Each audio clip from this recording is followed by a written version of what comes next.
Hey guys, it's Mike.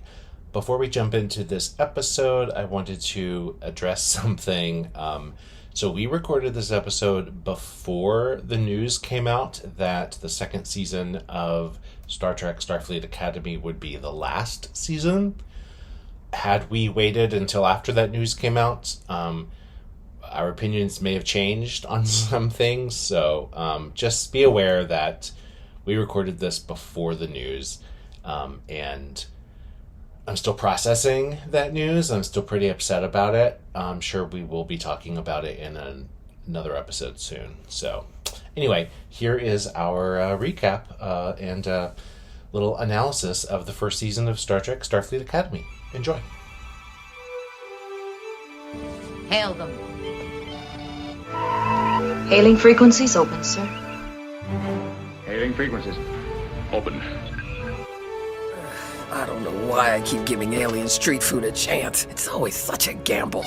Captain, we're being hailed. On screen. Hello, and welcome to another Hailing Frequencies Open podcast where we continue to trek through the past and future of Star Trek. As always, I'm your host, Mike Jones, and joining me here in the rather crowded virtual studio. Before we begin, like our cadet Genesis, he always needs to pee. So let's check in. Damien, are you okay to start? Do you need to pee?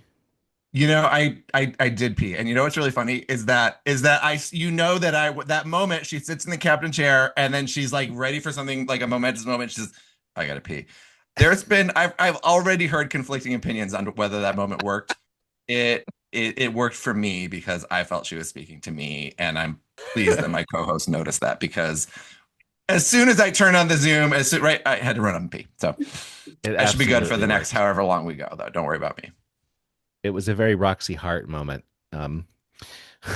I gotta pay. All right.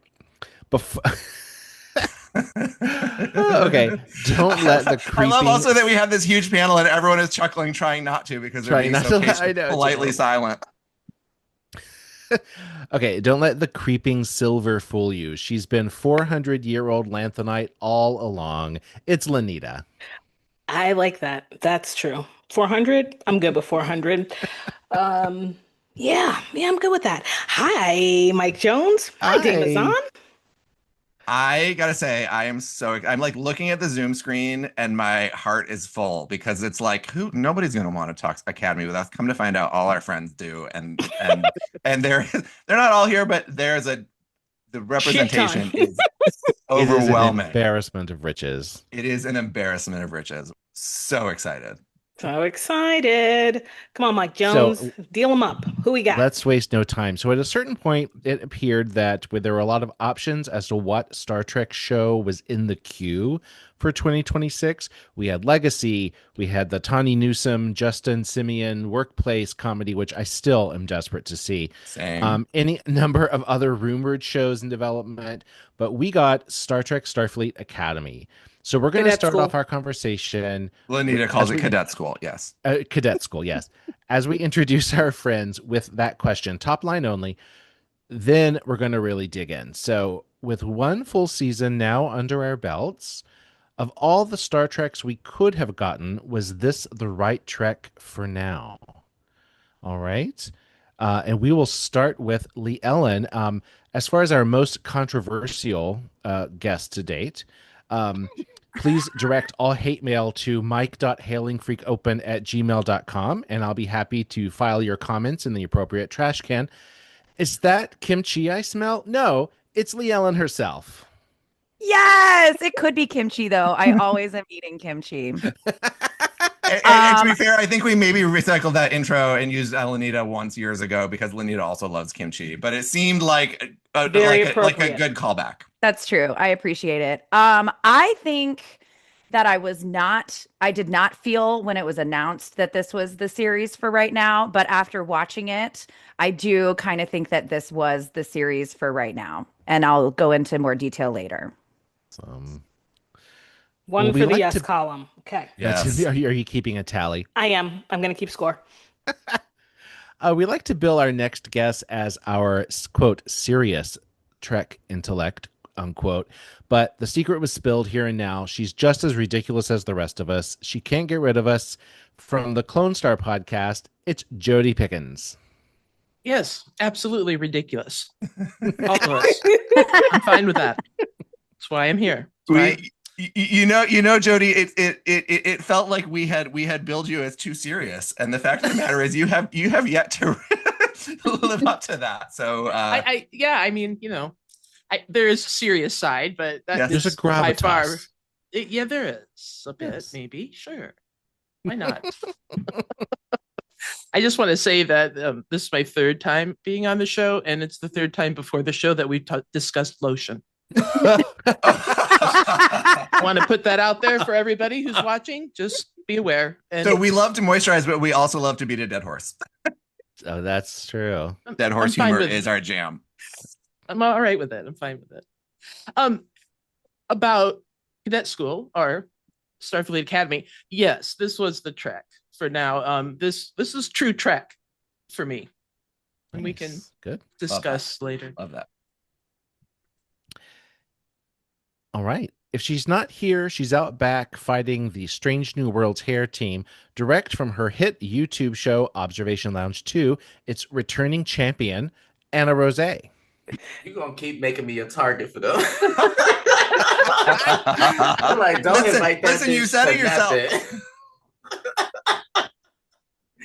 As far as this track being the track for now, yes, because like Damazon and Genesis, I have also a weak bladder, so it was highly relatable through and through. But this tracked for me in ways that modern track hasn't felt like this in a long, long time, as consistent as this was. So yes, for me. Excellent. So far, it's a very positive panel. You never know. It could turn in an instant. You never know. You can pay me to hate it like giant freaking robot. You'll take their money. All right. Next on our panel, this guest is legally distinct from his outrageous drag persona, but is still a hell of a lot of fun. If he's not intellectualizing about alien genitalia, he's tracking which starship members have been pegged and which haven't. Welcome our resident /fiction scholar, Jackson.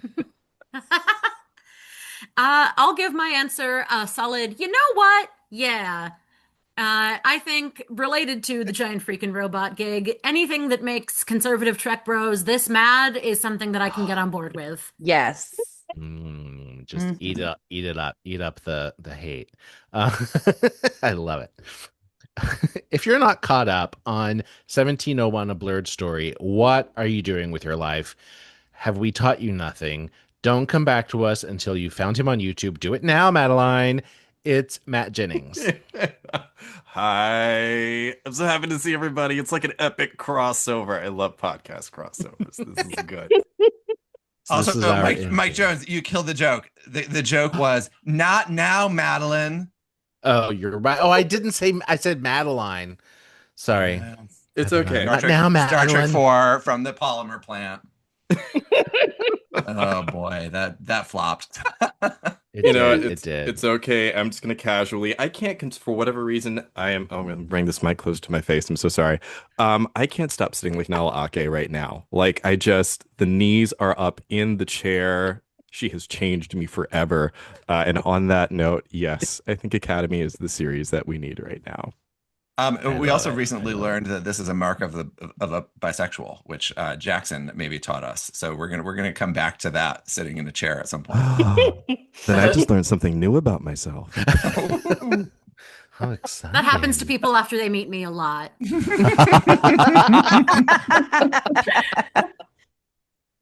All right, rounding out our panel. Last but not least is our resident tarot card guru. Is she here tonight? You bet she is. And what do the cards say about Noose Braca and his cunty little rings? You'll just have to find out. It's Alex from Deosil Designs. Hi, guys. So happy to be here with all of you. I'm so glad you came back. You and Leigh Ellen started us off with Academy at the very beginning. So we had to. Now we're going to close the circle for season 1. So very excited you're here. So glad you're here. So, And speaking of tarot, do we want to start our evening with a little reading? Get us kicked off here. yes. Ooh, as I drop a card on cue. Oh, we got a jumper. I'm gonna put him back That's how you know the in. deck's really got something to tell you. Yeah, I'm listening. Exactly. So we're asking Yeah. the deck the same question that we've opened everybody else with. Yes. We still need Alex's answer. Oh. Yes. Just yes. Yes. Clear Okay, and so concise. from the cards, we are dealing with, ooh, 10 of tricorders. Let me get that. Oh, can you in describe there. the image for us? Because Yes. for the people who can't see it, who Yeah. aren't on the YouTube. So what we've got is the 10 of tricorders, and that comes at the end of that suit. Tricorders is my interpretation of like air energy. So this would be really similar to swords in a more traditional deck. And we've got Sarek there on a transporter pad, and also his second wife, Perrin. And he's in like a light gray, and she's in like a bright pink. They both look fabulous. And there's a moment of them just tenderly touching hands as Sarek guides her off the transporter pad. And it's very connected, it's very well-rounded, and it's representing some people who have gone through something where they've undergone like this mental burden, and they're completing a cycle. So I think a really cool card to come up as we're discussing the conclusion of Starfleet Academy. It fits right in for me. Yeah. And our characters have gone through some things. Yes. Oh yes, they have. I'll give my answer to the question. Is this the Star Trek we needed right now? It wasn't what I wanted in the beginning. I was fully team Legacy, but I love it nonetheless. So so yes, it is the Star Trek we need right now, but I think we need like 3 Star Treks right now. Because come on, like that's when it's at its best. Yes, multiple iterations, multiple timelines, multiple leading characters and protagonists all around. Absolutely. You know me, more Trek all the time. Exactly. I feel like everyone's going to say yes. I'm a yes, because you know me. I've been waiting for cadet school since y'all told me it was happening and didn't know what to expect. But this definitely, I'm a big fat hell yeah. Definitely. Damazon, if you're going to talk, you're going to have to take yourself off of mute. Yep. I don't even know how I did that. I did not need, thank He you has for no that. idea what to do. No, I don't. I'm new to So many this. people I don't on know the what's screen. happening. Okay, so I want to bounce this to Leigh Ellen, who I think who explained it similar to how Mike did and how I feel, that you were not on board when it was announced, but you got there. Do you remember what got you there?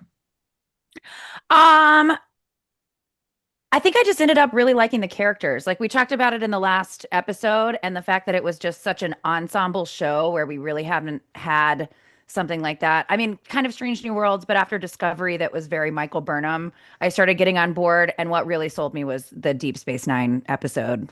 Episode 4 sold me with Jaden and his family, and I really just started to fall in love with the characters. But like Mike, I wanted Legacy, and I was like, why did we ask for this and you gave us cadet school? But then I fell in love with everybody, and now I can't imagine my life without Academy. Yes. Agreed. Absolutely. And in the beginning, at least I thought it was going to be the Tilly show. You know, I was like, this is going to be all about, Professor Tilly. And it ended up being something very different. I think Star Trek has always been a mirror to society, like all good art is. Roddenberry was often trying to make political statements through the filter of science fiction. I'm going to throw this to Anna Rozay. Do you think that Starfleet Academy has done a good job, or has kept up that tradition of holding a mirror up to who we are now with this season?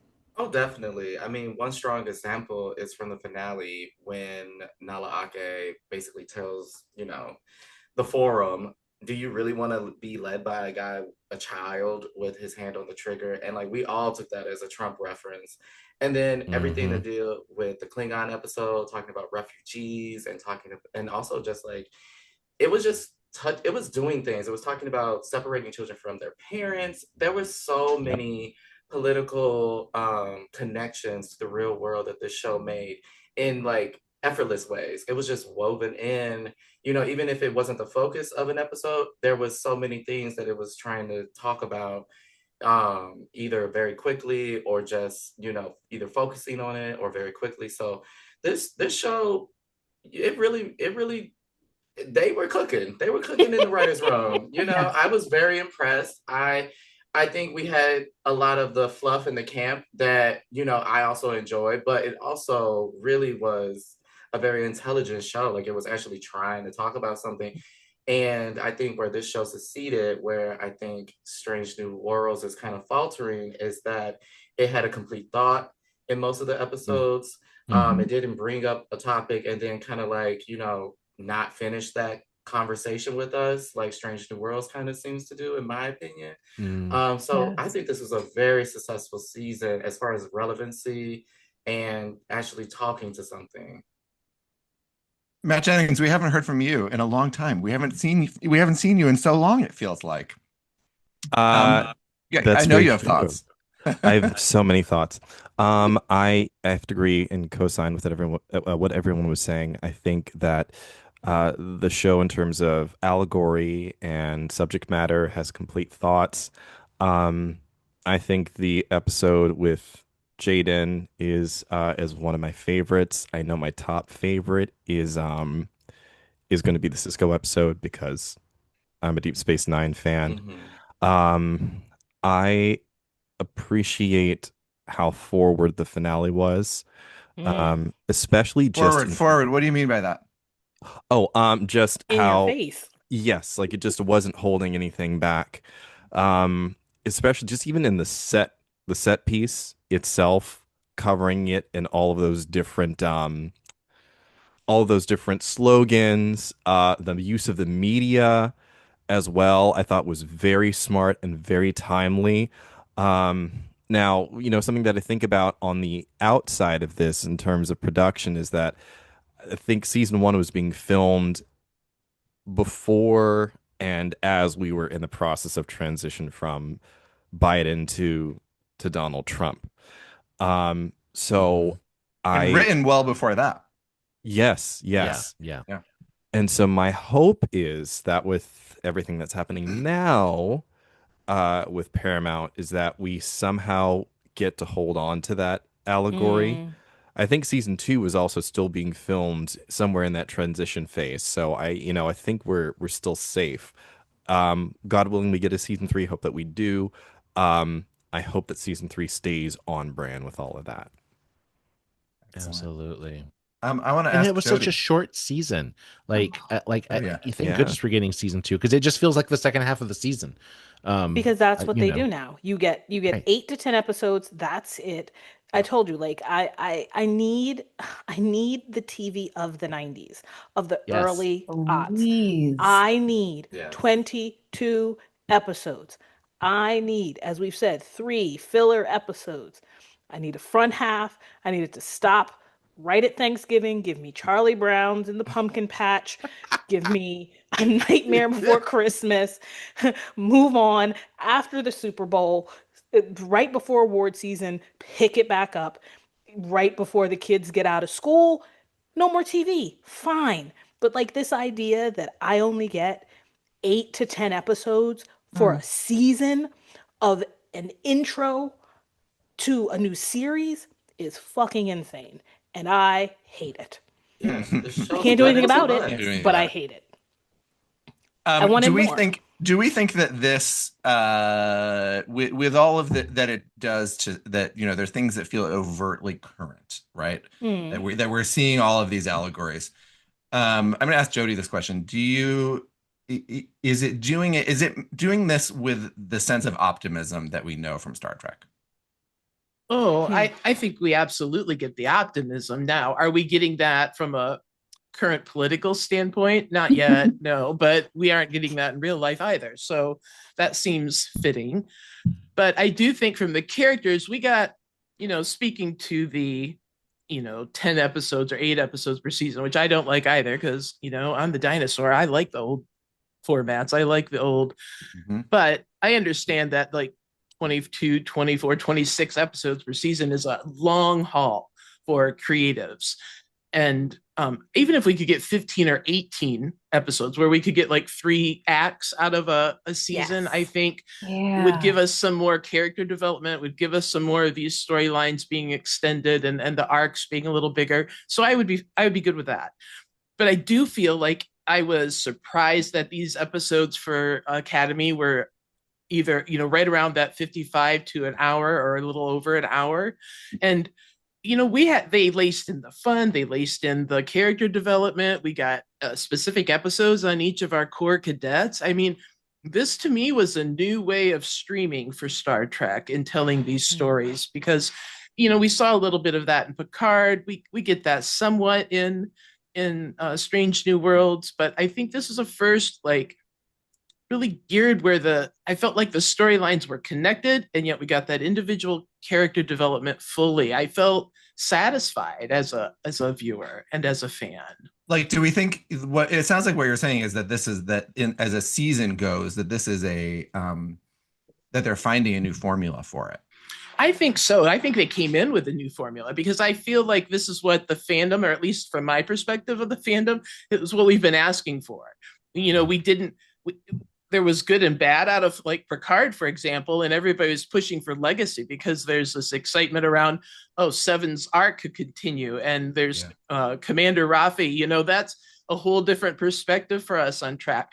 And I think, that new bridge crew, we all wanted that. There was some excitement around that, but it's because we didn't get the character development through Picard on each of these folks that we just didn't deliver because they were so focused. I get that in season 3 on the TNG cast. I get that. But in Academy, I get a chef's kiss from me because I really believe they came in with the intent of letting us get to know these characters and care about each of these cadets and characters. And they introduced new ones in a way that there was nostalgia attached to it. And I think that's brilliant. And in being able to meld those two things, the new and the old, in a way that didn't feel like it was all completely fan service. Yeah, chef's kiss. Yeah, they're creating these emotional connections to things that we already know. Yes, but still moving us forward. Yes. And setting us a little bit apart from that 23rd, 24th, 25th century Trek, which I still want to see. We love the chronological, exploration of this franchise, but I kind of like where we're going, and I'm bought in. I want to follow these cadets throughout their school career. I want to see them through Starfleet, and I want to see where they go afterwards. So that's good storytelling. That's good writing. And it's almost like each sorry to jump in.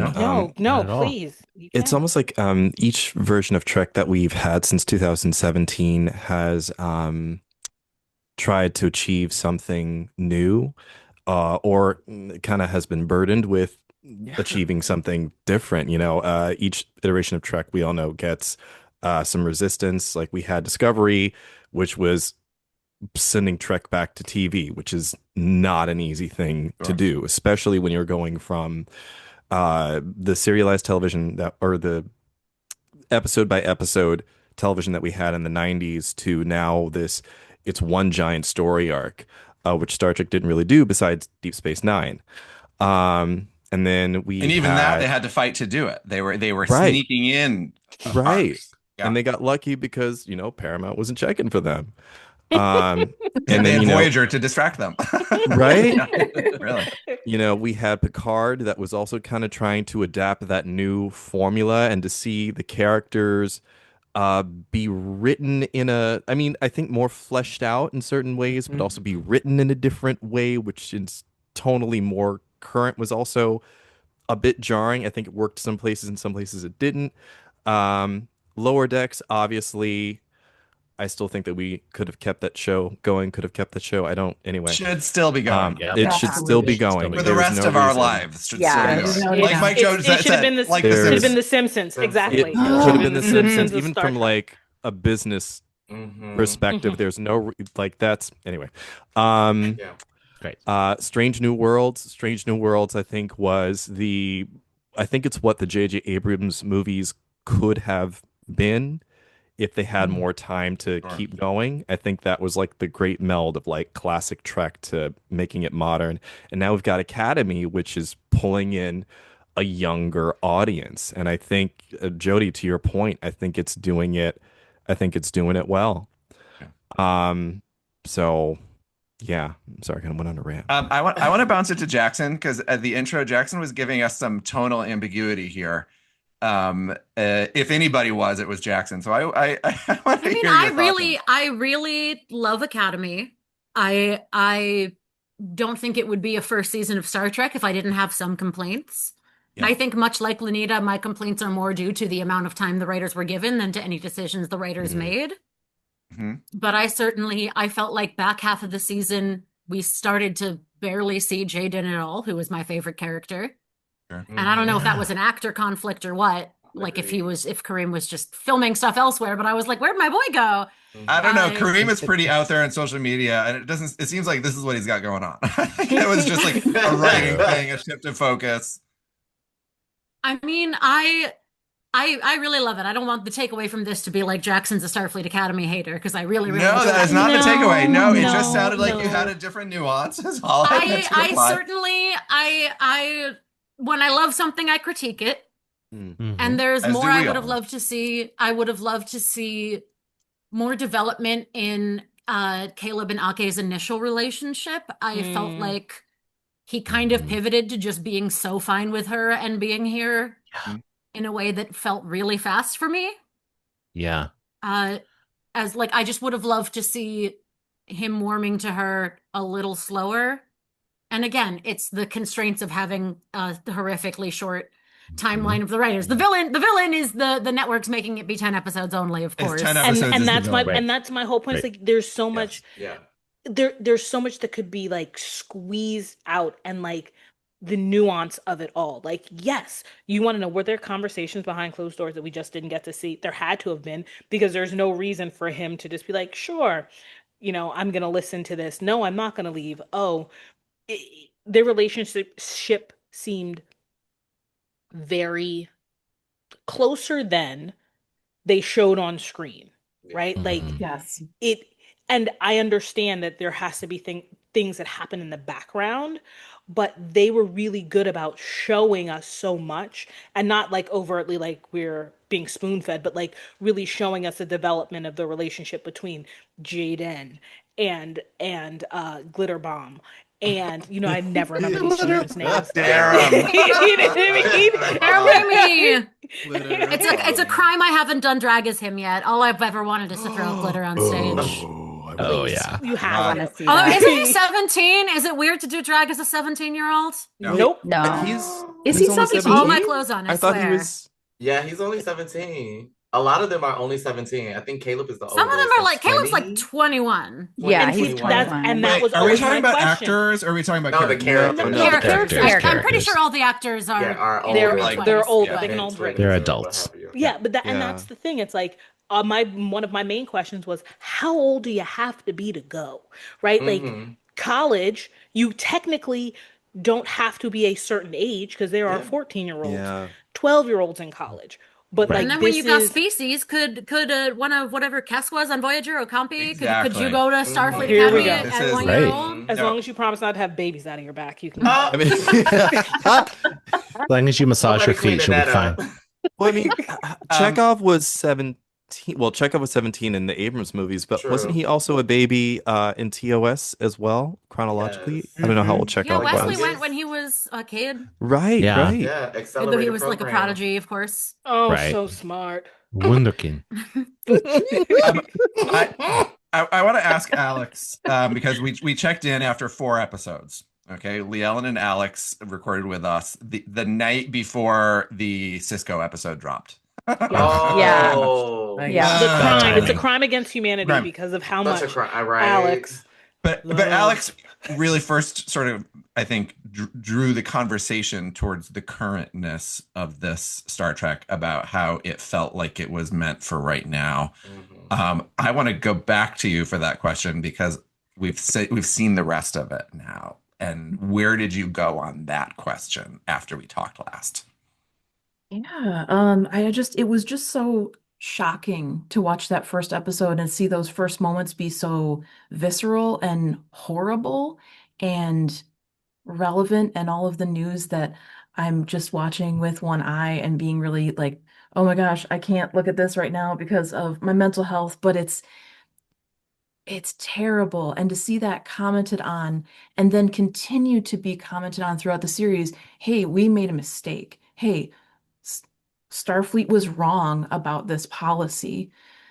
That was what really touched me about this series. And I think they did a fantastic job showing again and again, Admiral Vance, Nala Ake, everybody saying, yeah, this wasn't the right call. And then having that tie up at the end of the series, I think was really fantastic theming, and kind of coming full circle with Nala Ake's pledge to, not break promises to one more kid.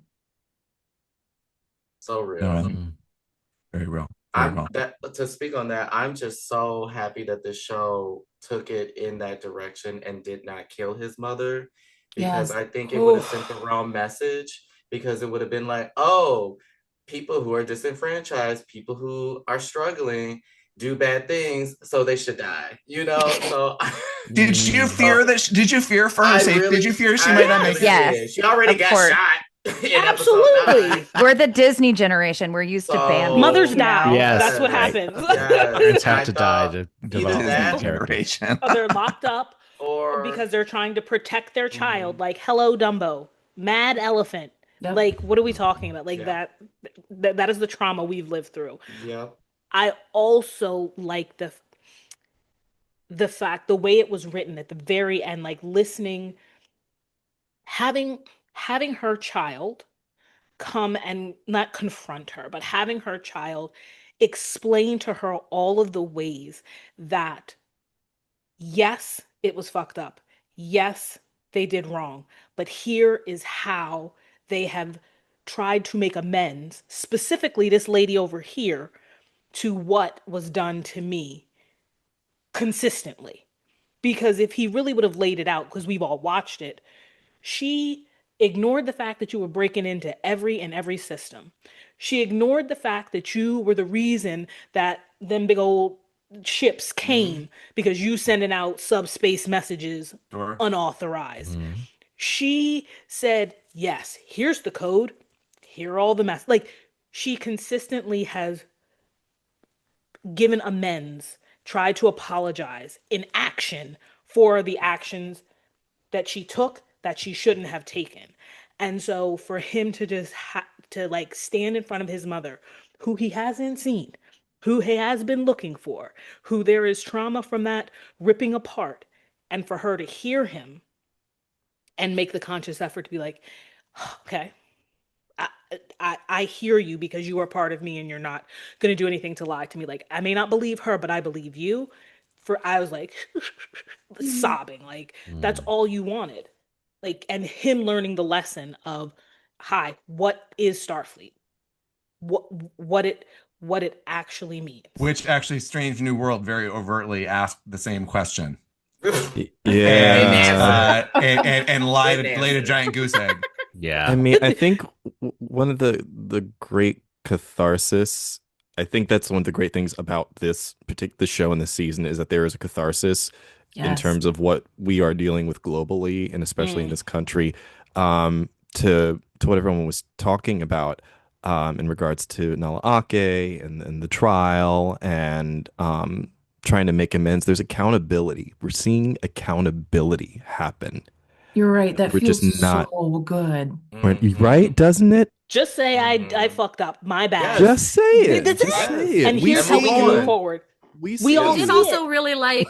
I really like that they didn't just say, "And she apologized, and it's all better." Anisha was Right. still like, "But I was in prison for like 15 whole years." Correct. And you Yes. could have like petitioned to get me out earlier. Correct. Like You you can just retire resigned and first. felt bad for a long Yeah, what'd you do? time. You but went- you could have done stuff sooner if Listen. you wanted to. Correct. But also, I want to point out that they did not shy away from the complexity of the situation. Yes. Right. No, She- I appreciate that It is they- not super clear that she didn't deserve to be in prison because she was very complicit in the death of that officer, and getting to Correct. know him was very powerful and reminded us of how complicated it all was. Yeah. Like, And, it was so much you know, nuance. They also allowed us to see Ake and the weight of that decision and action throughout the beautiful. season. And so I think being able to see those different perspectives, now, you know, from Baraka and Caleb and his mother and Ake, like that, you were seeing different perspectives subtly sometimes, but that's what helped propel the story forward too, is those that we saw the impact, even though we didn't have to have a full episode on that. Like here's Nala's perspective, right? Like that, it wasn't just an episode, that was an ongoing theme. Yeah. And I think that's what helped get us to episodes 9 and 10 and make those feel even more powerful, because it was a slow build. And I gotta say, shout out to Holly Hunter for Oh my just gosh. a master Yeah. class in stillness, even when you don't have lines, Oh my God. and just Oh, letting yeah. stuff land on you and letting it read right here behind the eyes. All those Just- scenes with Baraka where she just silently sat there and you knew everything that was going through her mind. My And when she God. did The speak most- in yeah. the straightforward, simple yes and no's, woo. You were in trouble. Yeah, just so One of my new unpredictable. favorite captains. I really loved that one scene where she's like sitting in her chair, and it's when he's drinking all the tequila and everything, and he just keeps going and keeps going, and then they're like, Admiral or Captain Ake, we need you on the bridge, and she just still says nothing, gets up out of her chair and leaves the room. It was so powerful to me. An incredible power play from someone who is so tiny. Yes. She's so tiny. She's so tiny. To visibly hold the power in a scene is not an easy task when you are much smaller than all of your co-stars. Yes. They used And I love it. that, like, sorry, someone was going to say That's something. okay. I was just going to say that they used that size difference. They used it with her and Caleb. They used it with her and Brock. I mean, they just used it so powerfully. It was wonderful. And Just with her another Klingon great- lover. Yeah, right. Oh. Yep. That Klingon, I was like, I want to party with him. Come on, what y'all drinking? Is that blood wine? He was nice and big and everything. Tall and small. So I want to talk about some of the as the pilot, as the premiere episode unfolded. They made a lot of promises to us, right? That opening scene that was a promise of some that situation would be resolved, right? They made a lot of smaller promises to us in terms of characters, character arcs, and B stories, you would call them, right? But on the A story for the season was definitely Caleb and his mother and Nala, and I think I want to start there and sort of like move down to some of the B stories. But did they land the ship when it came to the A story? Did they fill their promise of giving us a satisfying resolution to that? I think so. I think they did. I mean, they reconnected. It was very emotional. We saw like the turmoil that she went through, even being reconnected with Ake. I think they did. And like to a point where I hope that this is not the A story for season 2. Like I hope the A stories in season 2 don't have to do with this, because I do feel we got that resolved, 100%. I feel like, yes. Agreed. Random and they question. confirmed that Noose Braca and Caleb's mother are not in the next season. Oh, okay. Oh, I didn't know that was hard news. I had heard a rumor. I'd only Yeah. heard that about Noose Braca. I didn't know they straight up said his mom's not coming back. She's Yeah, got things I to just do. heard that She's it gotta was go one of the reacclimate. showrunners or Gotta go find a job. you know. Well, yeah, I Random also question. Just because you know how I watch these things and then I just start watching other things.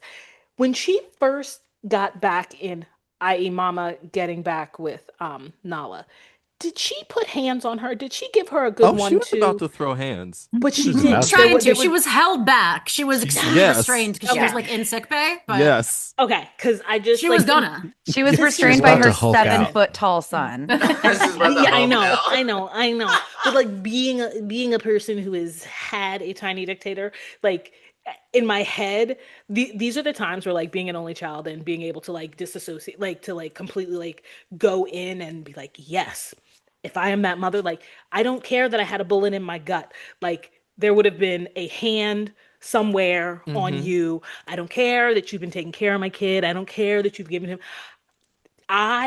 For retribution, I need to be able to put my hands somewhere on just a good 1, 2, a good pop, like Just a bop. RuPaul, Just a just good something, just Bop. something.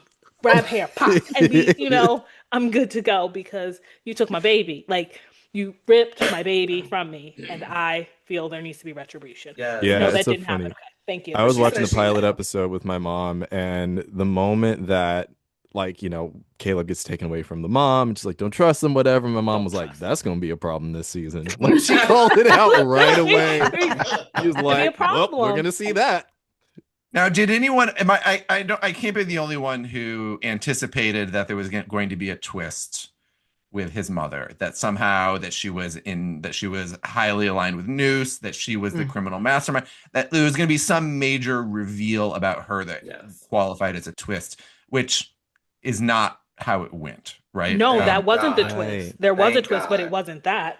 What was the twist? The fact that he is the villain, right? Like, okay. But the fact that she really was unaware. It's like being like they weren't in a romantic, but I'm relating this. Like you're the girlfriend of someone and your boyfriend is your girlfriend, your partner is doing something that you are unaware of. We are going to the store.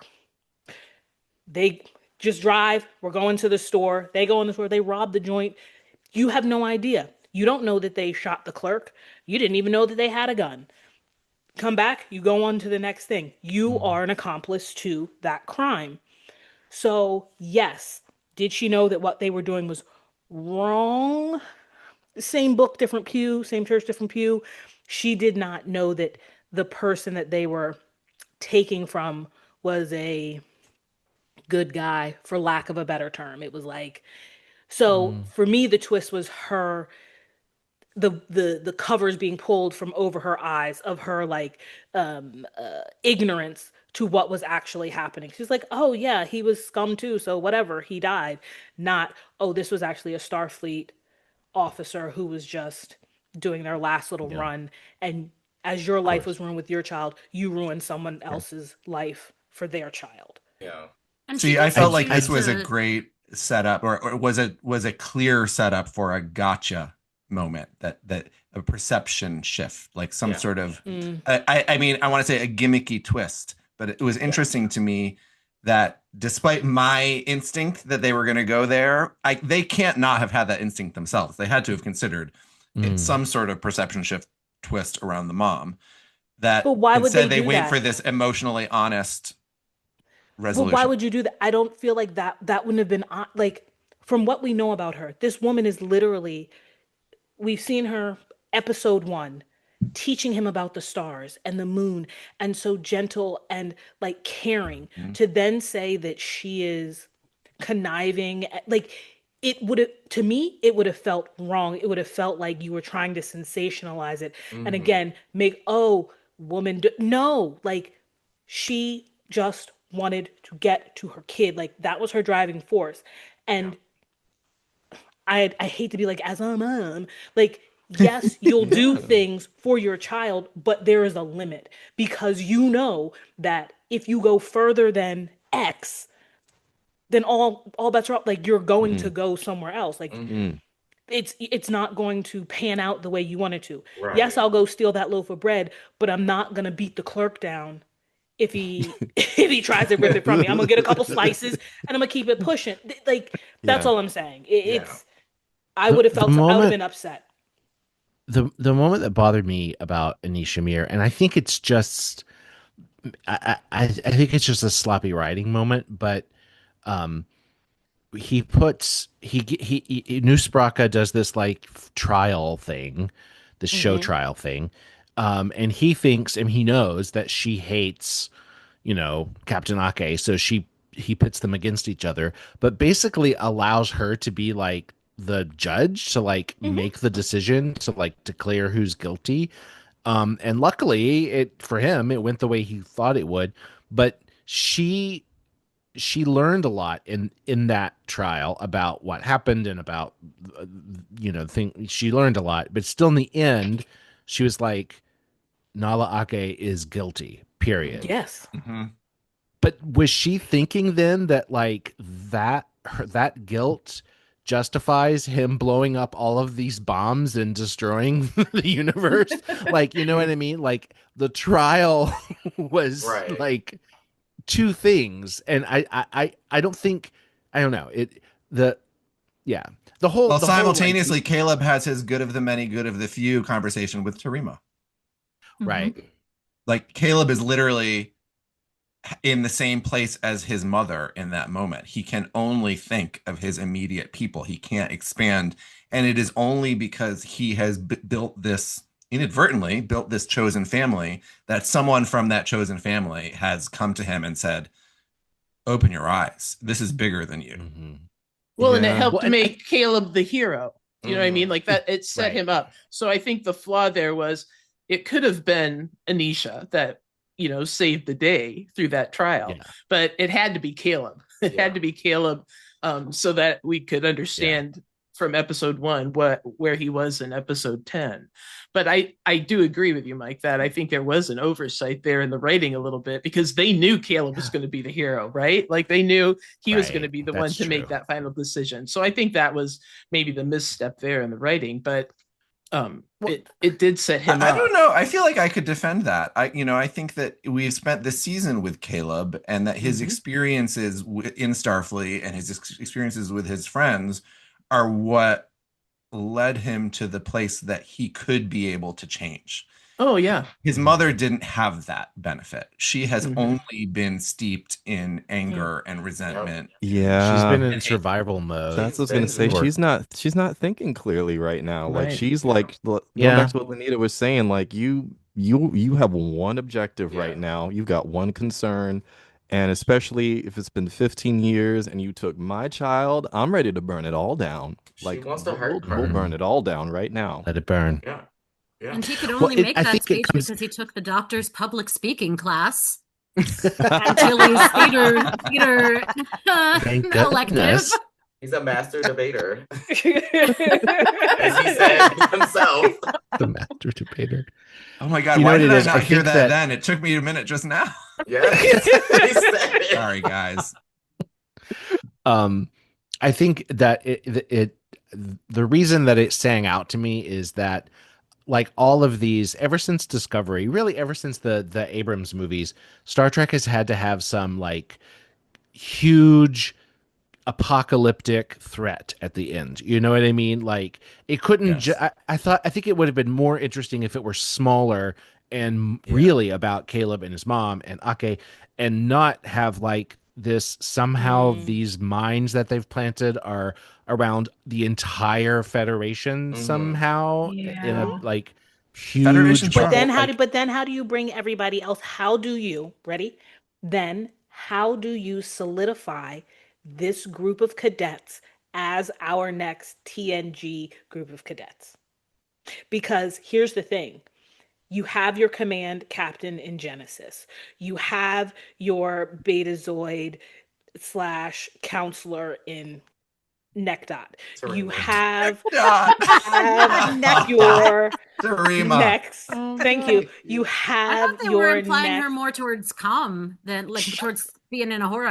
Yeah. Okay, that's fine. But I'm going with the bait. I'm going with the character development here. Like you have your next version of Klingon with Jaden being more Worf of the future of tea, not blood wine. Klingon.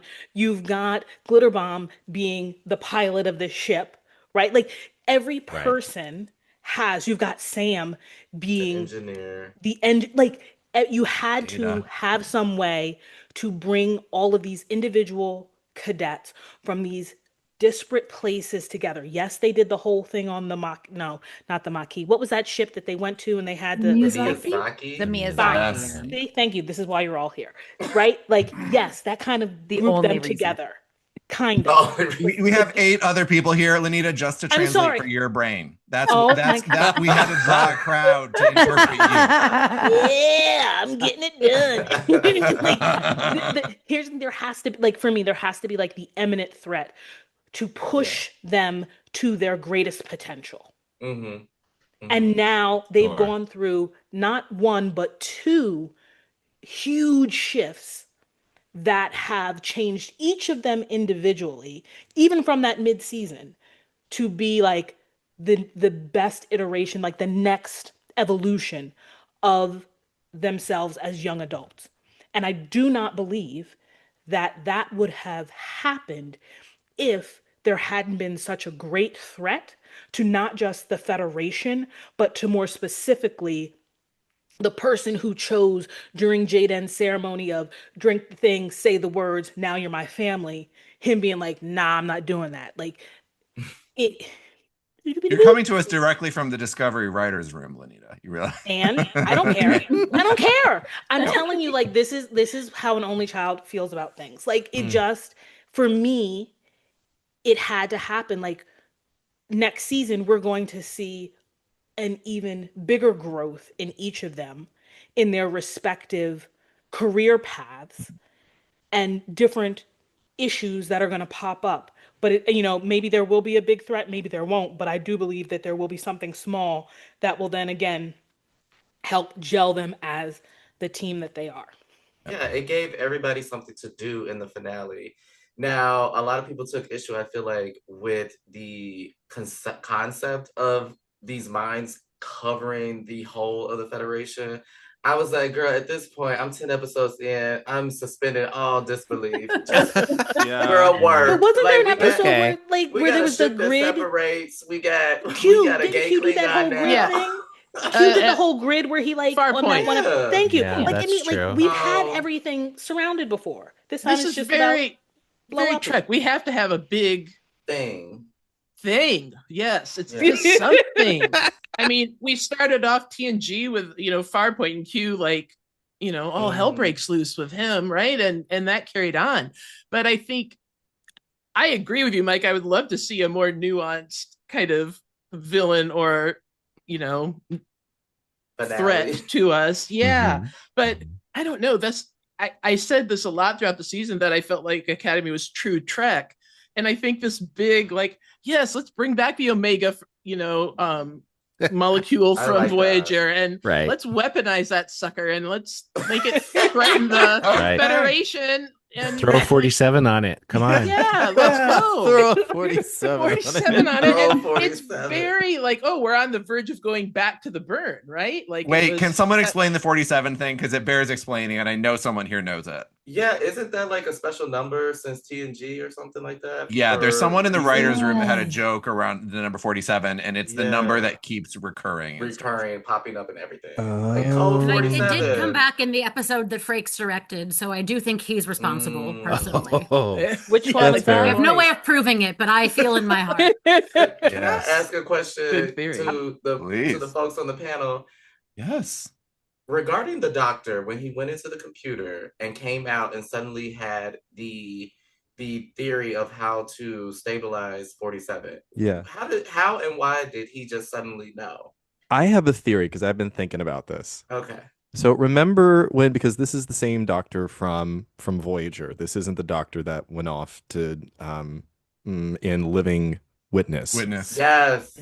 So remember how in, what was it, season 7 of Voyager, the doctor has a new Don't worry about me. It's okay. I need So- to be reminded of episodes. It's fine. In Go season ahead. 7 of Voyager, there is the ECH program that he gets that gets included, right? Yeah. The Yeah. medical, the emergency captain's Command. Yes, emergency. So to me, since the Omega situation happened in season 4, I'm thinking the Doctor has been given all of like the updates and the scenarios. Like maybe B'Elanna was like low key, okay, so we're gonna do this download. This is the shit that we had to deal with this week. So just in case this goes down, now you know what to do. So I totally buy that he knows how to deal with Omega because it was And- probably But why downloaded. not Another- until Yeah, he yeah. went Why? into- Exactly. his That's brain what I I was- think another piece of that pie is when they have the 2-minute Skype call with with Vance and Laura Thok. She says, "I'm transferring all the files on Omega 47, including the okay, yeah. classified ones." So he he had never merged had with the that computer before. So I think that was the. So the he thing has his that- own life the thing. experience, and he has all of the information on the computer, and the two are merged in this period of time, and he's solved the puzzle doing it. Got it. Okay. Also, him holding on to the hollow emitter for this long. It was Yeah, so that cute. was He's like, really- I've had it for 1,000 years. Okay, so that's another question. Wait, go away. Real quick, is he always being emitted by the emitter because it was in his jacket, or is he being emitted by the ship? And if that's the case, why did he have to take it out and then put it in the computer to then be broadcasted out? I know I shouldn't think this hard. Yes, but you you should. are thinking all the Hello, right stuff. where are you? Yes, please. Anybody. So my opinion on that is, so when he was on Voyager and he got the whatever we call that, because I can't remember what we called it, but the little Mobile emitter. Thank you. He had that, and there was a period on Voyager where he wanted to be able to move more beyond the ship and places, right? And so they started putting up the little hollow emitter like things throughout the ship so he could go freely. But the mobile one allowed him to leave the ship.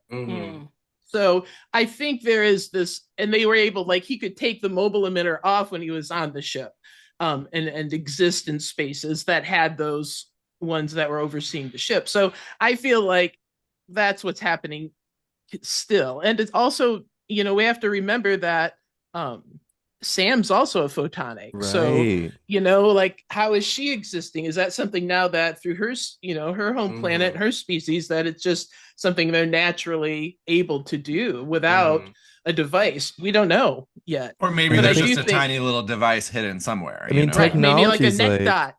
Yeah. Yeah. Like Yeah, she's got a neck dot. born in the episode where Mhm. he raises her. I think as she regenerates, there is like this little like diamond shaped thing, and then Yeah. it emits Yeah. her. Because in that technology episode. is definitely evolved since then. Because that emitter Mhm. is from the 29th century, and we're in the 32nd now.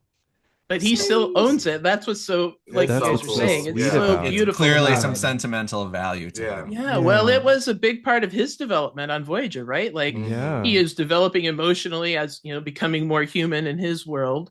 That emitter allowed him that more freedom and allowed him to be more independent. And that's, my gosh, you can't get more human than that. It's also Okay. like the only thing that he still has. He doesn't have any Yeah. of the Yeah. people. The ship is not Yeah. there anymore. That's so real. All of that is gone, but he still has his mobile emitter, Oh my god, you're gonna make me cry. Yeah. Do you was guys like, think? I'm gonna Oh. get really nerdy and ask a really nerdy question. Yay. So, with the burn happening and all the warp-capable ships going kablooey, do we think that the Smithsonian, the Yes. shipyard, do we think that it survived? Because those ships weren't at warp, right? They should then, yeah, because it had Oh, to be what active. on the Geordies, the Yeah, Oh, Jordy's. Do we think that the- those yeah. survived? Fleet Museum? I would Yeah, say the they Fleet did. Museum? I would Did they say specify did. if inert dilithium would? I think it gone was off? supposed to be an They active didn't really. warp core. Yeah, I thought it was an act. Yeah. Active warp cores that exploded. So So I'm then thinking that's those what we're ships going would've- with. That's Yes. Well, this also goes back to the holes in Discovery where we didn't really get a fleshed Yeah. out burn. Right. There's so many questions still. No, Because if that no was shade true, they would have discovered. dusted off those old ships and like retrofitted them. There is a comic book that addresses that. Oh, Yes, there is. Yeah. It's What is really it? interesting. The last Starship? Yeah. Yeah. Oh. Like they reanimate Kirk and then they just put a whole bunch of different starship pieces together from different Eras. centuries of Trek, and it's really interesting. Starship of Theseus. Let's go. All right, so I have sort of a redirect question for the group. Yeah. We talked about our A story being Caleb and Anisha, and Nala. In terms of doors that were open and journeys that were sort of completed this season, what's the B story for you? Of the I think season? their friendship. I think their friendship is like just the only thing that's secondary to that. All the cadets finding each other, finding their purpose for themselves. I think that's the story that comes a little bit below Caleb and his mom and Ake and all of that. Yeah, and I think I also mean this personally, from a personal standpoint, Leigh Ellen. I think you mentioned Sam, like in terms of Well, like, yeah, but then Anna Rozay was like way more elegant than me, so. That is the first time someone called me elegant. Well, I feel like if we were talking about it from a character standpoint, like a character journey. A character journey, the B plot line would be Sam and her journey throughout the series. Because her journey, I think, feeds other people's journeys as well throughout the series. I mean, but then after what you said, I do also agree that it was about like finding friendship, and which also still does kind of go to Caleb, because it was about Caleb learning about friendship and being able to rely on people and things like that. But I would say that the B plot character would be Sam. She was the MVP. I will agree. Yeah. She was also paid the same amount as the actor for Caleb. She got a lot of focus. Good she for got you. a lot of focus. Yeah. She should have. And also turns out an outfit at every single red carpet. Oh my god! Oh, she looks fabulous. Fashion. Absolutely. I love her church lady hat. Right? On the last Church lady hat. Can I ask the squad, are there C plots, D plots, or not to rank them as such, but are there plot threads that you wish got picked up or that you're hoping to see picked up in season 2 that we didn't get more of? Oh my god! I need I got to several. know. I need to know. I need to see Jaden and Darum get together. I'm sorry. I am team Jaden and Darum. Listen, he's got two dads. He can have two boyfriends. Yeah, I'm team. You're right. No, is a you're golden absolutely right. retriever. If they You don't have to decide do nothing to Kyle. Kyle can stay. No, he's so. I need them to develop Kyle's Kyle. very sweet. Develop him. He's a yes, golden I would say retriever. that's it. Develop Kyle.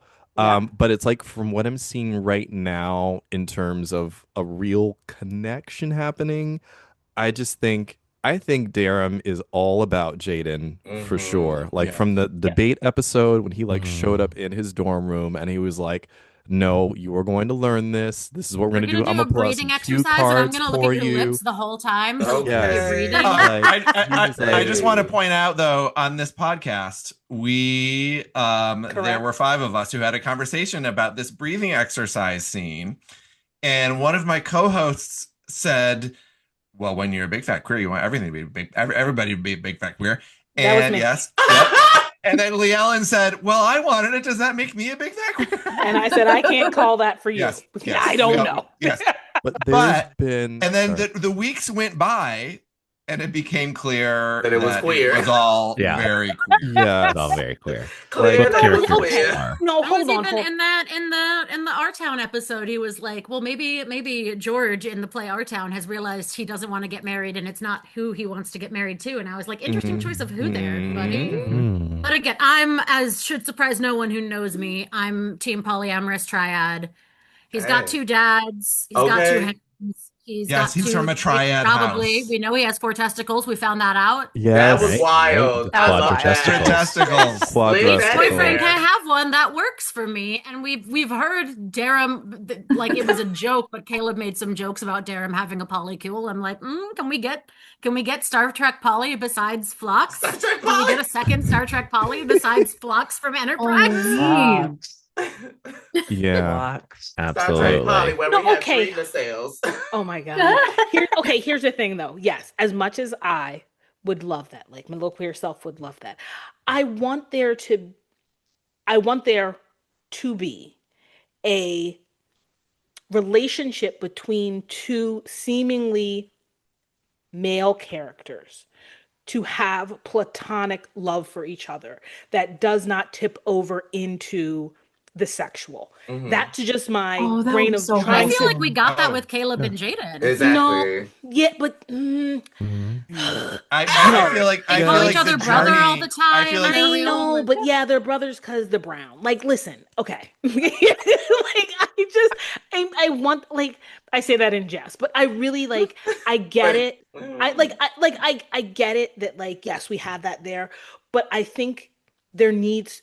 This will never come out of my mouth ever again. But in this instance, I think that there needs to be a showcase to show straight, seemingly straight men that you can have a loving platonic relationship that is intimate with another man that is not sexual, and it's okay, and you can open yourself up and have conversations and not be a woman hater and a misogynist and like all of that.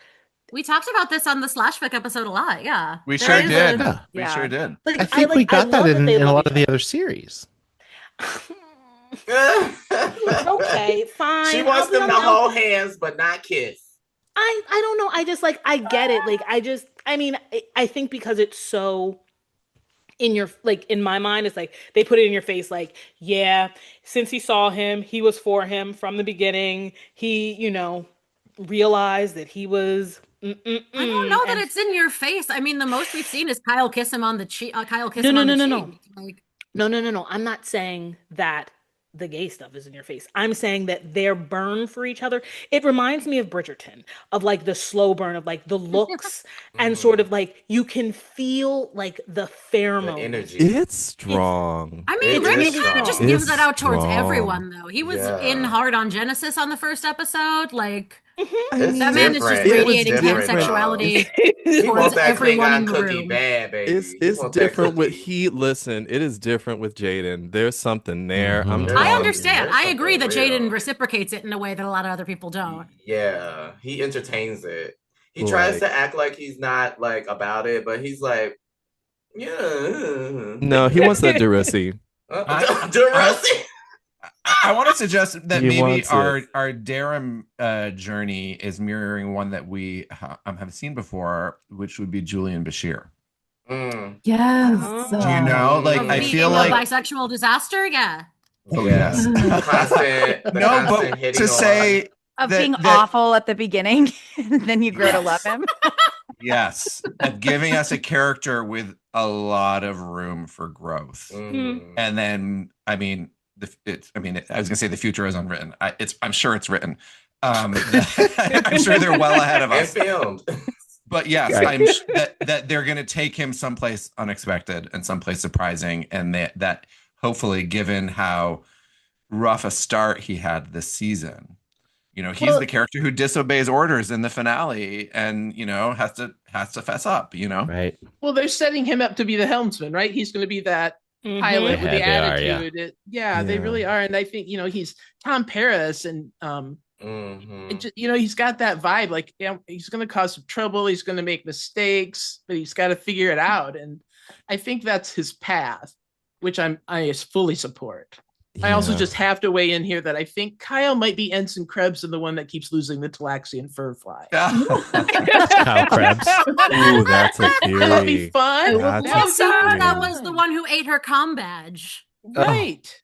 See, Oh. this could be good. Yeah, we haven't seen I her. mean, in a I few hope we episodes. get more Kyle. I am extremely also a big Jaden and Raymay shipper. I just also love Kyle. No, Kyle's the sweet. I He's want- so sweet. Yeah. I want I everybody. just want them to give him more scenes and like actual character. Because I would love to see more Kyle. yeah. I would have Yeah. loved to see Kyle in the finale. I would have loved to see Occam in the Yeah, finale. where was too. he? Occam. Stay Yeah, what back happened to in. Occam? Speaking And of the someone who Bach could was be a missing. Betazoid ship's counselor for this crew of people. He was sort of stepping in there when he was decided we were going to all do our town.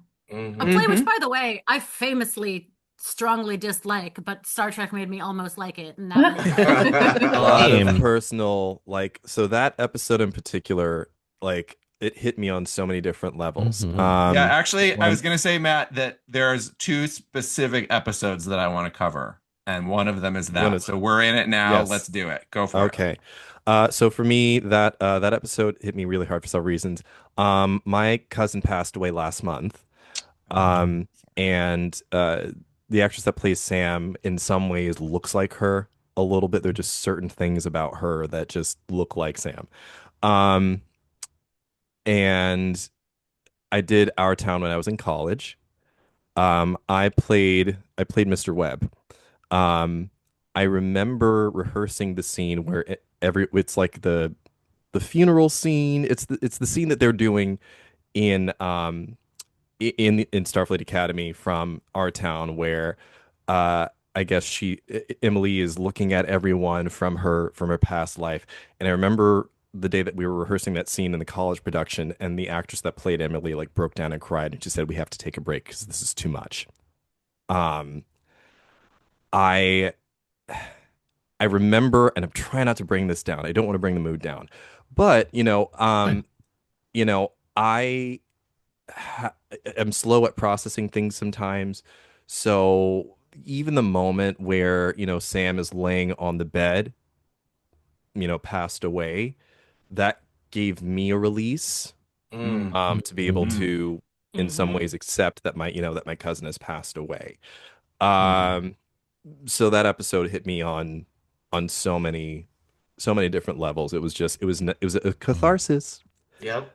I feel like that's what Star Trek does. necessary. In some way, there's a personal something that you can pull from every episode and every character. I'm glad that gave that to you, and I'm sorry to hear about your cousin, but I'm glad that a series that you love wholeheartedly was able to give you that type of release, because coming from something that you love to do that for you is better than anything else. Yeah, it was great.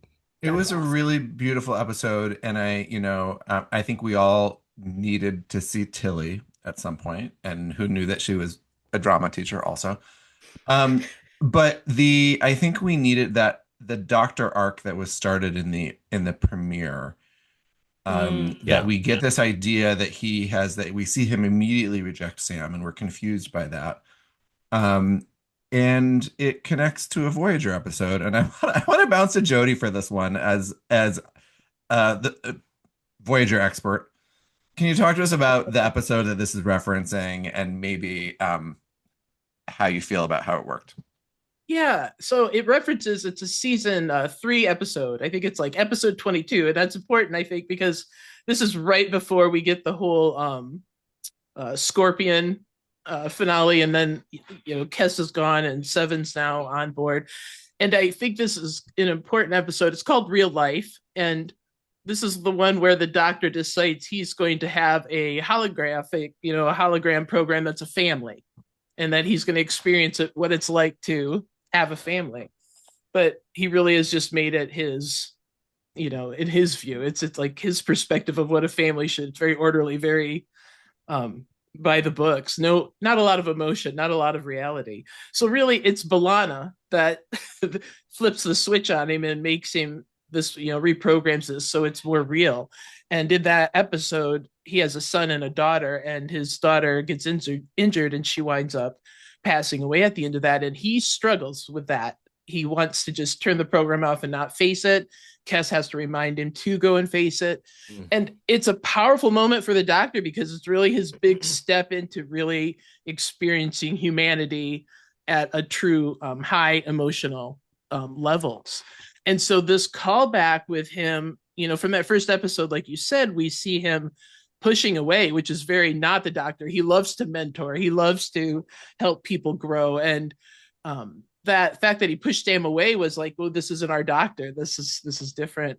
And then we get to this episode with Sam, where, she has been just literally dying emotionally for him to be her mentor. Like, he's up on a pedestal for her and her people. And when he rejects that, and even to the point where she's facing termination because they don't know if they can fix her, and she asks that question, hold my hand, and he says no. Oh, destroyed. Heartbreaking. Destroyed. But it was the same reaction he had in real life, just different, maybe emotional cues. In real life, he said, I'm not dealing with the death of this daughter, so I'm not going back to this program. In this one, he just was pushing her away because he didn't want to face it. And what I loved is that, because in that episode, because we talked about this earlier, she's Holly Hunter. She's like the queen of micro expression, right? Oh my God. So you see her. She says nothing. She says nothing, but she is clocking everything that's going on and picking up on those cues. And when we've lost Sam and we're like destroyed, and he's realizing he is messed up, Ake's the one that, clocks him and tells him that he's, he still has to face this. Yeah. If she's gone, she's gone. And then, obviously they find a way to bring her back, and he steps up to make sure that she can be fully evolved like he had the opportunity to be on Voyager. So I think that parallel to real life and that callback is just another wonderful way that the writers and creators gave us a callback and a new storyline at the very same time. And it was powerful for Sam. It was powerful for the Doctor. And I think we needed that to see that, because we were wondering, right, from episode 1 of this season, what's going on with him? Is he just sad because all the people he knew is gone? Or is there something that happened to him in the last 900 years that we don't know about? So the fact that it called back to something that changed him as in his existence and how he reacted to the world back on Voyager, that it pushed him to the point where he was not being authentically himself. Yeah, and I gotta say, too many things. Also, it was also playing on Nala as well, because she's reliving something as well, right? And also just a testament to the writers for that great line that I love from that episode where the Doctor is finally talking about the loss of his daughter, and he says something like it was 800 years ago, and then he corrects himself and he says it was yesterday. Like, right? Is he? Because that's what grief is, because that's what loss is. It comes in waves. I like too that it made him more human. Even as he's not at all, but that character has been that, like, how do you become more human? How do you become more empathetic? How do you become more all these things we strive and hope to be in this world?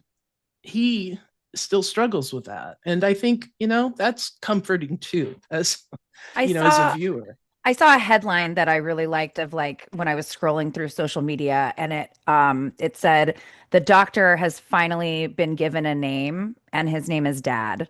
And it just really touched me. Alex We've is lost sobbing. Killing Alex. Alex, if you take hugs, I'm giving you a hug. A collective hug. I cry easily. That's okay. It felt like such a character-driven, natural development, and like everyone was saying, the writing was doing a couple things at the same time. It felt earned. It didn't feel cheap, and it was so effective. Every time I watch one of these episodes, my wife comes in and I'm just like, ah. She's like, "Are you enjoying this? Are you having fun?" I'm like, "Yeah." It's the best. It's so good. It's so interesting how so many of the characters that are quote unquote not human, right, that aren't corporeal beings, are always, and I'm using Data as well, like the android, like, are always trying to become more human. And it seems like, for some reason, those characters are the most human than the human character. Like, they understand the nuance through action, through time, through experiences of what it actually means, or the best parts of being human. Well, and Lenita, we learned this from Star Trek Nemesis, that it's because they aspire to be something greater than they are. Boy, the room just went silent when I said Nemesis. Oh my God. We can't talk about that Literally movie. nobody had an answer. We don't want to talk about that movie. Kind of Like, kidding. what? Damazon. Oh my God. Oh my God. Oh, you're the worst. It's poignant, though. The point you're making is it's because there's so many times, and maybe the last year and a half, we can all say this to some extent, but like, it's exhausting being human. And the fact that exhausting. Trek creates these I'm people or entities or beings that want to experience humanity and want that on all levels. It's about reminding us who we should be and could be. And that's what, again, true Trek. That's true Trek right there. And that's what we want. And the fact that they were able to do that with a returning character and a new character side by side, powerful. It's such self-reflection. Like, I mean, just think about in that moment of him choosing to reopen a wound that has healed and opened for 900 years. And in that moment to choose to say, I want to do this for Sam because Sam deserves to have the experience that I have had. And I am the only one who can usher her through that. And watching the growth of her.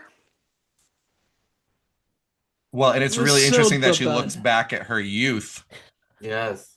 With some kind of scorn or some kind of complicated ambiguity. But that's so human though, isn't it? Like we look back on our past selves, like say when we were like in our 20s and we're like, oh, that was embarrassing what I did then. Ooh, I grew up in the street and was a mess, you know, like what the fuck? I wouldn't do that now. So it rings true. So like it's so real how at the end of the finale, she's like very antagonistic to Genesis because she thinks Genesis wants something from her that she can no longer give her. And Genesis is like, girl, I just want you to be who you want to be. And I love you for that. And I think it's so, it's just, she's like, I don't want to be this naive person anymore. I have grown, I have learned, I have experienced, and she's asserting herself. And we all go through that process of where we're like, on the other side of an experience and has forever changed us. I just think this character is just so brilliant. I think she is one of the best characters we have gotten in this modern era. Not the best, but probably one of the best. Oh yeah. This is why it All right, works so too. we can't wrap this up without hitting on episode number 5. And I want to I'm looking at Cisco himself over Alex's shoulder, so I'm going to I want to bounce this to you. Can you talk to me? Because we literally the last time I saw you was the night before, so we had a vague idea of what to expect. What was your experience of episode number 5, the series acclamation mill, the Cisco episode? You're asking me? I am asking you. Of course I'm asking you. You have Cisco right behind you on the wall. Don't cry. More. Oh my gosh, it was so cool. And again, Sam is used as a reflection and a connection to these past characters so well, and so effectively. It was really touching to see Sirach there on the screen and knowing the real life relationship that he and Avery had, like, and knowing how important knowing how important that is to showcase a father and son, a Black father and son, and bringing that through with Sirach and having that kind of like imperfect perception of him too, like he's a human being and he's the emissary. I don't know that I have the proper words. I thought it was so fantastic and justified and heartfelt, and then having Tawny carry that through too. Just my favorite character, Jadzia Dax. I did not see that coming. I didn't either. I have to ask, how do you guys feel? Because there's a part of me that wants more DS9 now. I know that we tied some things up so nicely. I don't want to mess it up. Tawny did phenomenal. And Tawny, if you're watching this, I know you hated the makeup process, but we kind of need you to come back as Dax another episode. Yes. You nailed it. The tone of your voice. the posture, the physical. You did the thing, and we need you to come back as Dex. I'm sorry, Yeah, you have to. I felt like I was watching Jadzia. Yes, It was bizarre. I was My like, God. what kind of magic is this show? Yes. I want to know, did anybody sniff this out before they saw the spots? Was there anybody who I can say I did. You all right, did. tell us. Tell us what got you there, Jackson.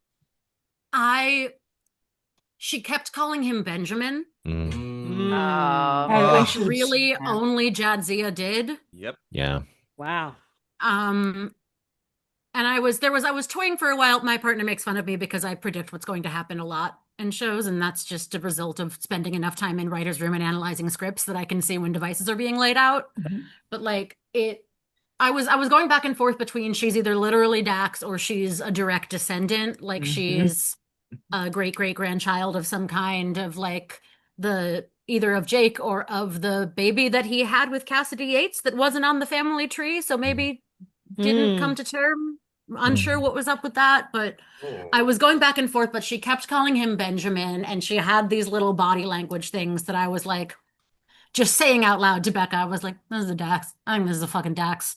I think Tawny Newsom made herself a fucking Dax. Did you think about the hands behind the holding the hands behind the back? A lot of the like putting the Like hair that one. behind the ear, like the way she sits, the gentle tone of the voice, but really the Benjamin was the thing that clued me on it. And then I would also, she did such a great job in acting that, and I would ask her to come back and do that. I would also ask, can we give the whole franchise to Tawny Newsom? And can we make Tawny Newsom new franchise?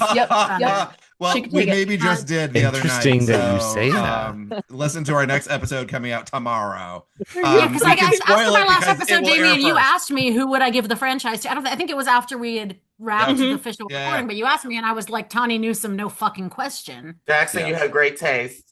Yes. I also someone who personally has- want to give a shout out to Kirsten Beyer, who Yes. has been keeping the franchise afloat. Yes. Oh, Yes, yes. for sure. And I love Implicitly. everyone else who's doing incredible work on this. I just feel like Tawny strikes such a perfect balance of deep reverence for the old days of the show and love for things like DS9 and that Voyager episode, and bringing in enough bright, sparkling new ideas and not being afraid to get silly once in a while. Yes. If she wasn't the one behind Genesis getting in the captain's chair and saying she had to pee, like, come on, that's gotta be her, right? Well, I learned there's a podcast that she was on recently where she basically said that she was doing a comedy draft of every script, so that she would take other people's scripts and do like a rewrite and punch up the comedy in a version of it, which then would sometimes get punched down by somebody else. But a lot of it is the comedy that we see in all of these scripts came from her, even if she's not the credited writer.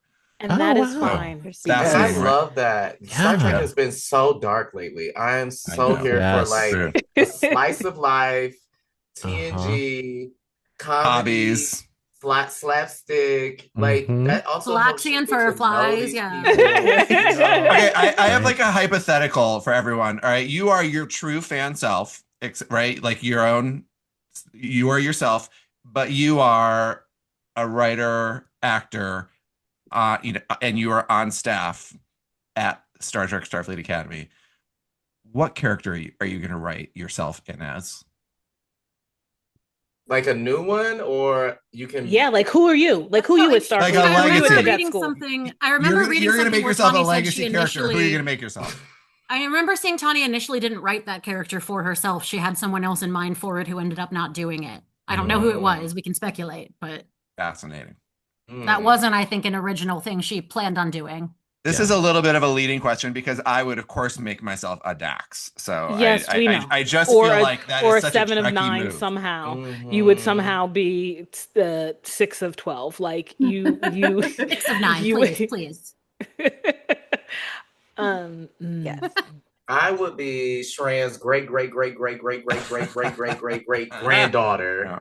And I want a nice, lovely white ponytail. And I want my little Starfleet tunic, you know?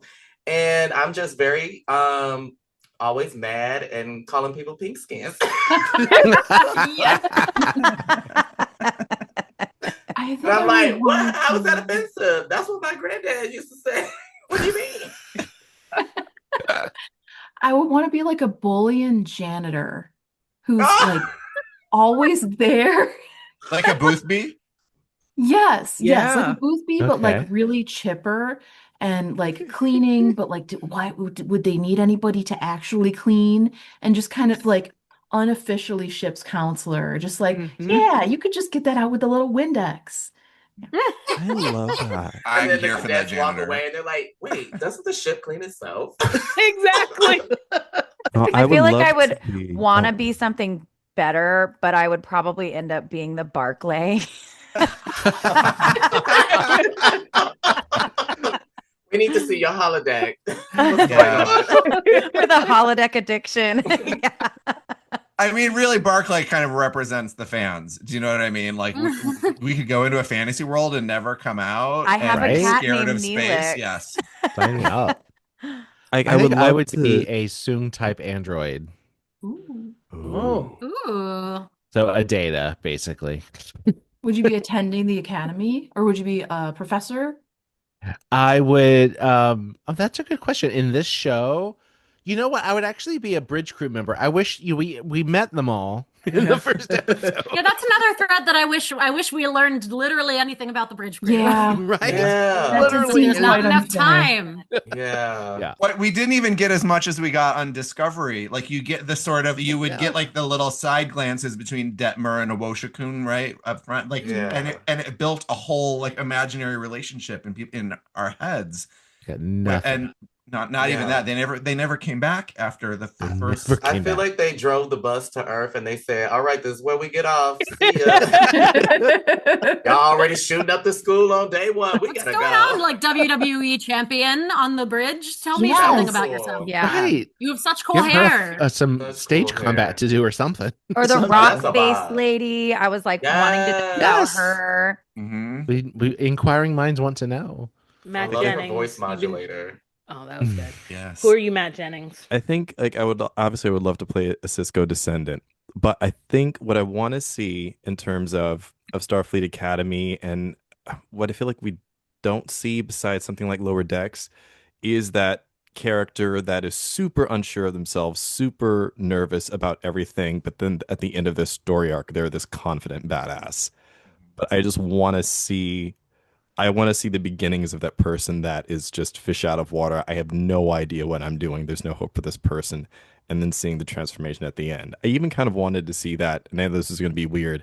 But when the J.J. Abrams movies came out, I was kind of hoping that's what we would see with Kirk. I wanted to see somebody who was just a dork. Yes. Well, I don't and know, then- so That should have been. you'll have to come back and choose. an Oh, that's episode right. You to- haven't seen. I've seen the first one, but I don't remember. But I that's think we about all it. know It's okay. Chris Pine isn't Matt, playing a dork. Matt, Yes. for your character, would you want them to start having some kind of visions or connection to the prophet? Yes. Because he would freak out. Yeah. He was Yeah. like, what the fuck is that? I Yeah. want to see someone like, and I think along with that Barkley vein, that Barkley formula, I think you can pull in new audience members with someone just reacting the way any everyday person would react to having visions. Like, why am I all of a sudden in an all white room? Uh-huh. Why is everything echoey? Like, that's my 2 cents. I see you making a short film called "My Ex is a Paw Wraith." Good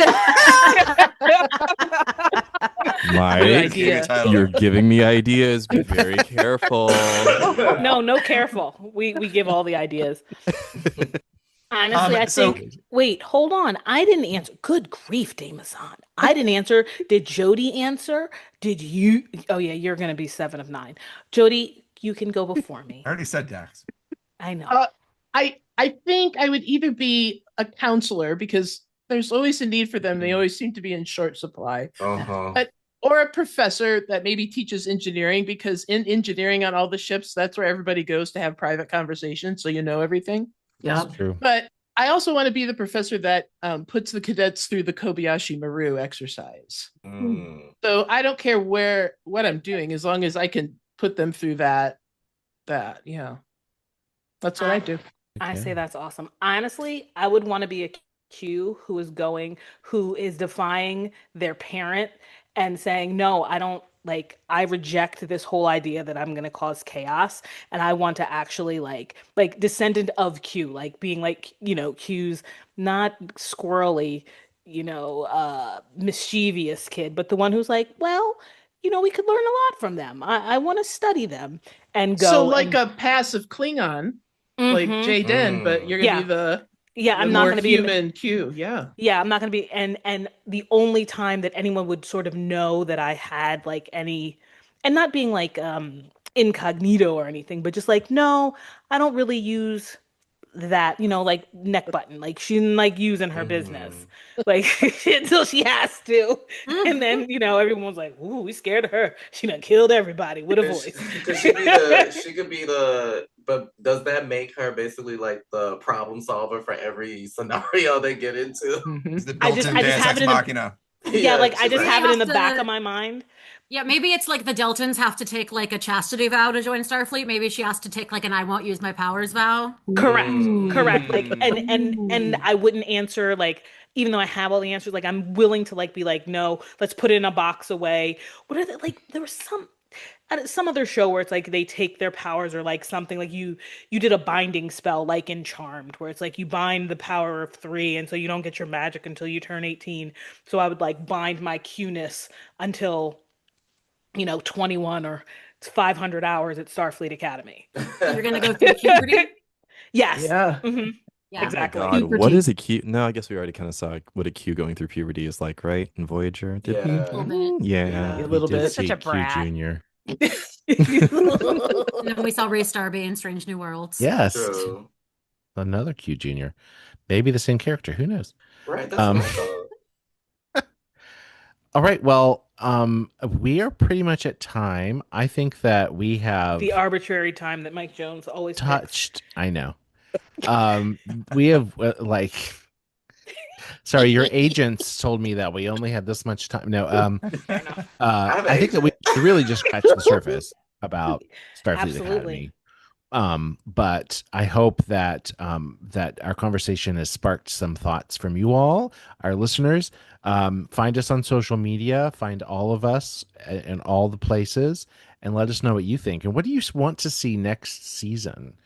Even though it's already written, so we have no say. But what do you think? What do you hope it will be? That's my parting thought. Does anyone have? Let's do round robin with that question. Are we gonna popcorn to each other? Exactly. All right, I will start with Jodi. What do you want next season to be? What do you want to have happen? I want to see this continuation of character growth and from each of them so that we get something that ties us to each of them as they continue their journey. So more character development. Great. Simple. Now you throw it to someone. I will throw it to Alex.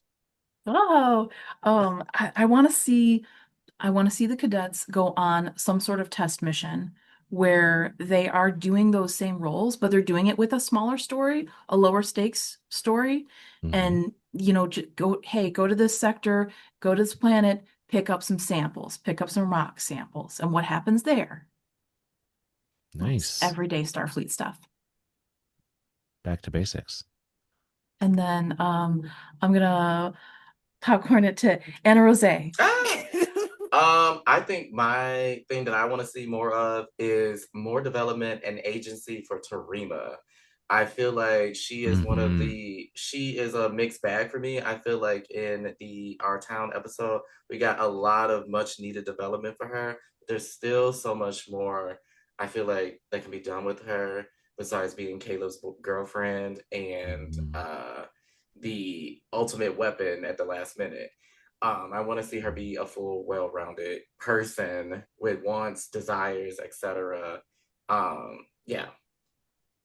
And I'm going to throw it to Leigh Ellen. Well, actually, you kind of said what I was going to say. I was going to say a little less Caleb and Tarima and a little more Kyle and Jaden and Darum, but also just like all of them growing in general, but a little bit more queer love, a little less of the straight love. Oh, I'm going to pass it to Jackson. I was gonna say make it gayer. Let's go. I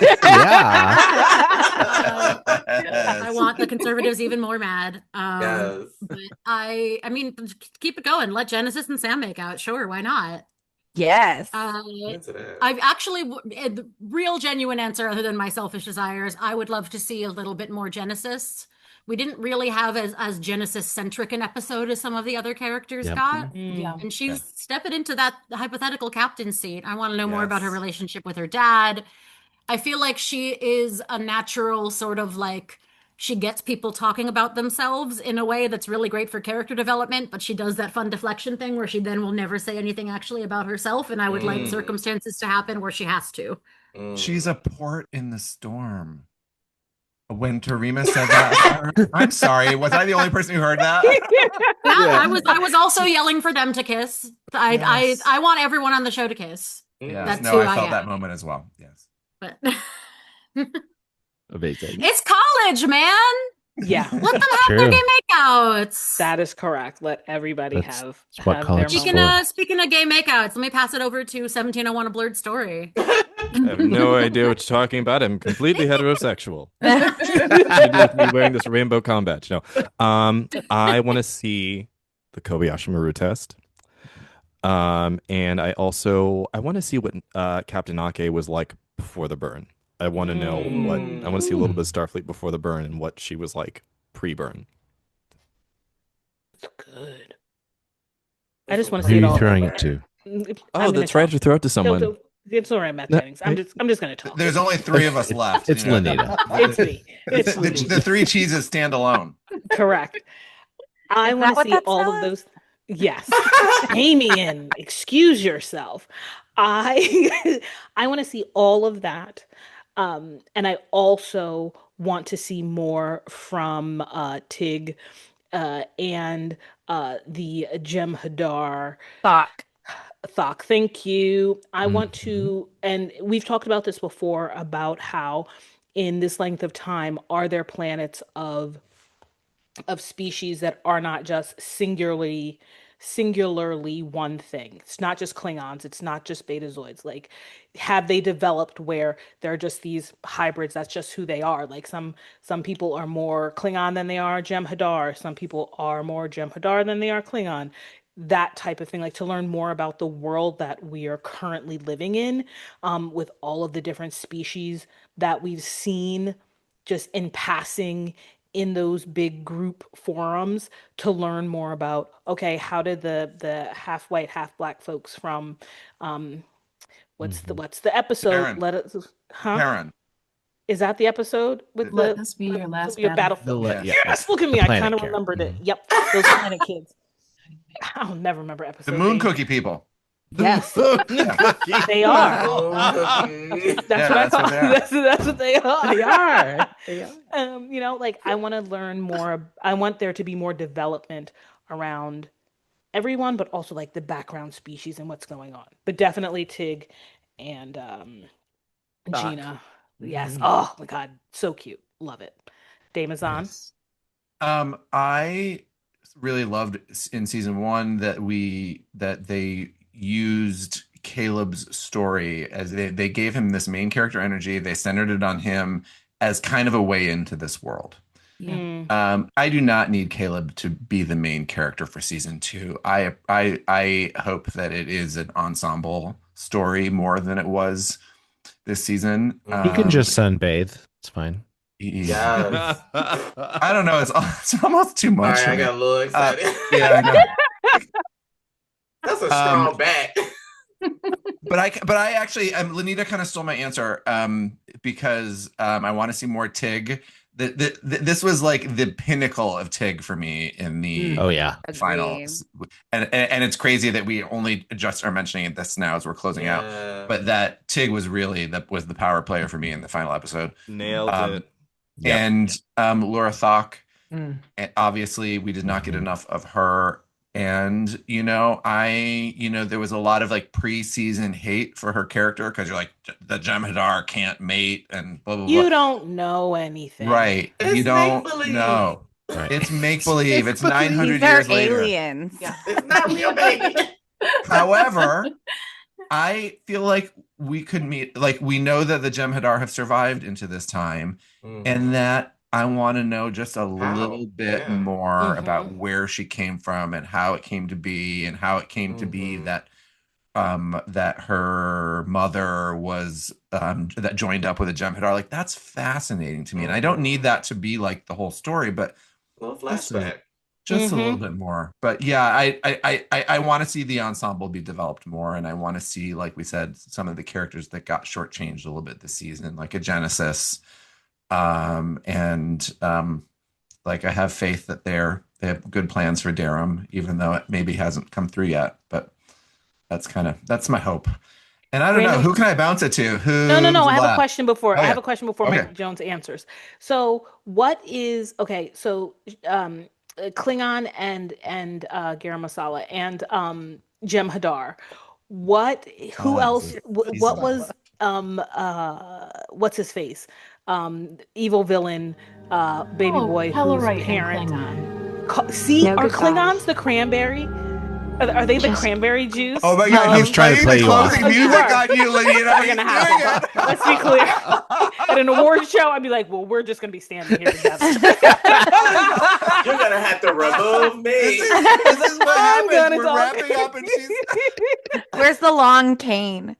No, I just know really quick. Are the Klingons seemingly like the cranberry juice of the universe? Like, are we gonna see? Because cran grape, cran apple, cran pineapple, cranberries. Historically, I do believe they prefer prune. Everybody, yes, right. We're talking about UTI infections. Everybody wants a full set. Okay, you got quadruballs. Everybody wants quadruballs. It just seems like it. Like, it's the only mixing that we've really seen. That's all I'm saying. Okay, I don't want to encourage this kind of late pod behavior that is typical, but is there any hybrid activity with a Klingon that leads to an odd number of testicles? I will leave it there and let us all ponder that. Ooh, Mike Jones, what do you want to see more of? And then you can go ahead and play your music. Wow.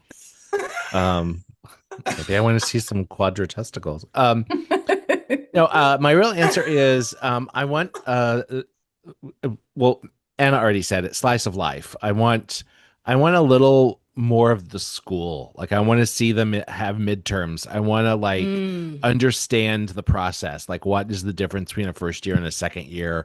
Like, what are they studying? Like, the nerd in me and who wants to fantasize about being in Starfleet Academy wants to know all the details about Starfleet Academy. So yeah. We all want more. That's bottom line. We all want more. And I think they did a really excellent job with the few episodes they had. Yeah. Commendable. Yes. And they did deliberately give us some real low stakes episodes. Yeah. Yeah. They did. Yeah. There were some in there. It was Calica. all right. Well, thank you all so much for taking time to join us on our crazy panel. We love you all. This has been the best. You guys are. We love you all. Our hearts are full that you all have joined us for this. What'd she say? What? Play him off. I see where your loyalties lie, Mike Jones. Find us on all the things, people, and we'll put all the other people's things in the bios for everybody else, because everybody's got so many things for us. Yes, we're at Hailing Freak Open, wherever you look for us. And with that, I will say, Hailing Frequencies closed. No goodbyes. Just good memories. Hailing frequencies closed, sir.